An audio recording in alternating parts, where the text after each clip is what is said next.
Last week at the Lexico beekeeping class, we introduced pollen trap, how to use them, what they're for. So we can check on the pollen trap now. So the adult bees don't need proteins. They can survive just on simple sugars, but the proteins are in pollen. That's the amino acids, and incidentally, a variety of pollens coming in has all 21 amino acids. It's a complete food. So the bees need that to build their brood, and we, on an occasion, may need to feed the bees some substitute pollen. We try not to, if we have to feed them pollen, if they need a protein source and aren't available, one's not available for them to get, we need to do something.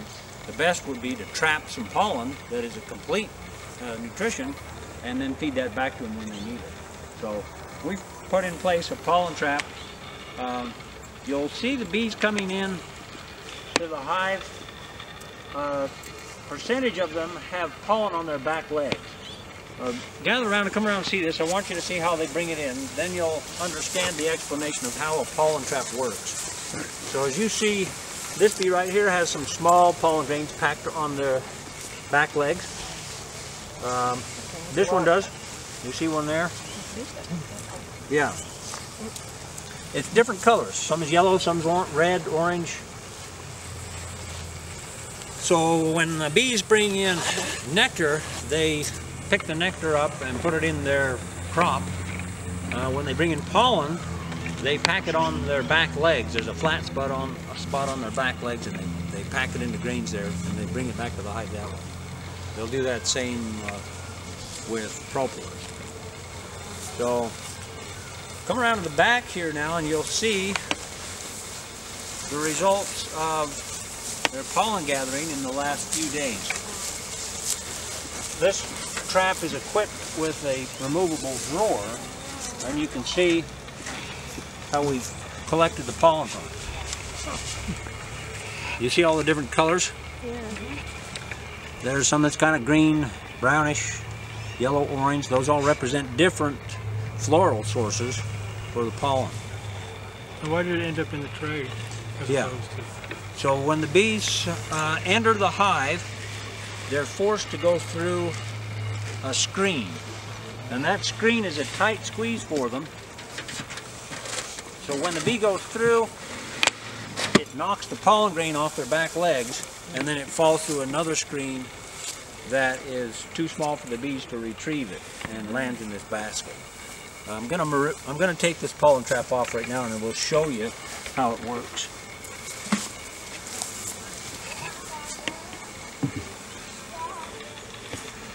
So the entrance can be adjusted, opened or closed from the front. When the entrance is down, the pollen trap is off.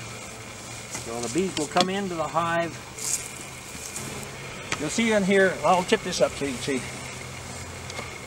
There's some one-way cones here. You see the red funnels, the funnel shaped. So the bees exiting the hive will come down through the bottom board, and they'll go out through those cones. They can't get back in the cones, if you can see underneath now. They don't land on the end of that cone and crawl back into the hive. They're forced to go in another way. Okay. So when the front of the hive,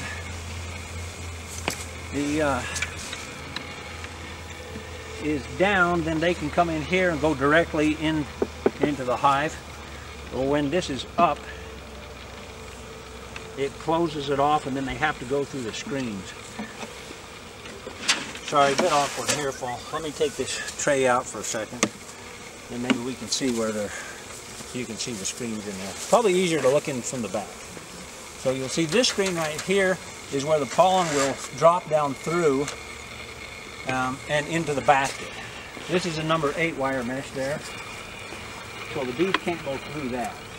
The screen above it, if you can see in there, is a number 5 wire mesh, which is about 1/4 inch, so the bees can just squeeze through it. It's a tight squeeze for them.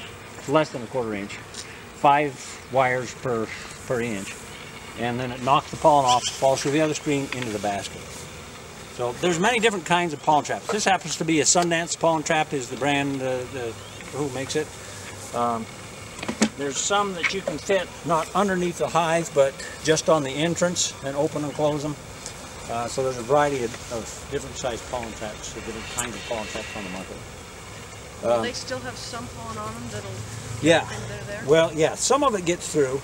You saw some of those bees in front didn't have larger grains like that on their legs, just a little bit. They'll probably get through. What we did last week, we looked in this hive and we made sure that they had plenty of pollen in the combs already, so that we didn't starve the baby bees, right? And they had several frames that were plenty full of pollen. So I left this trap on most of the week, and it hasn't hurt them a bit. So you shouldn't do it from the beginning. No, you shouldn't. So if you've got a package bees, no, you want to leave them all the pollen that they collect.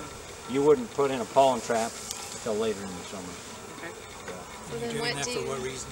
So you might, I wanted something to eat.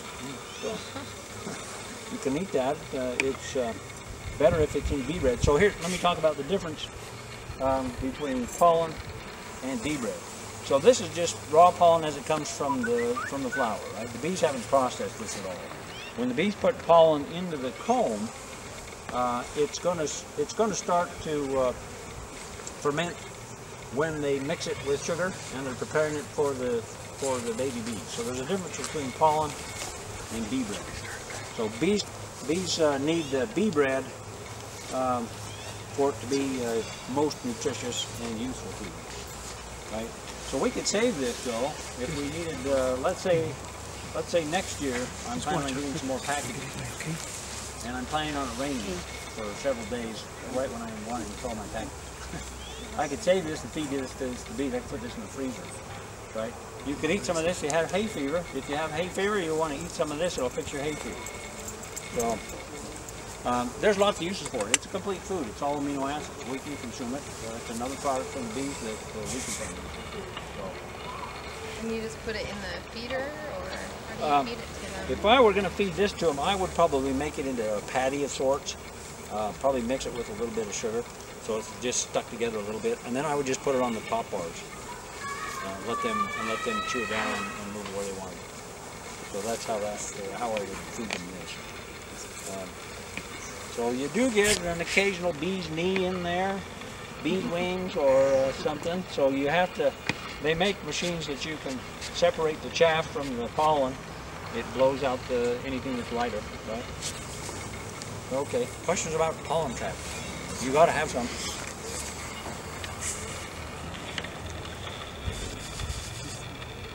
We collect a lot of purple. You'd see purple in there when I have my bees on the lavender field. You'd see a lot of purple coming in. If you get black pollen, it's probably coming from poppy. Kind of fun to recognize the different sources as it comes in.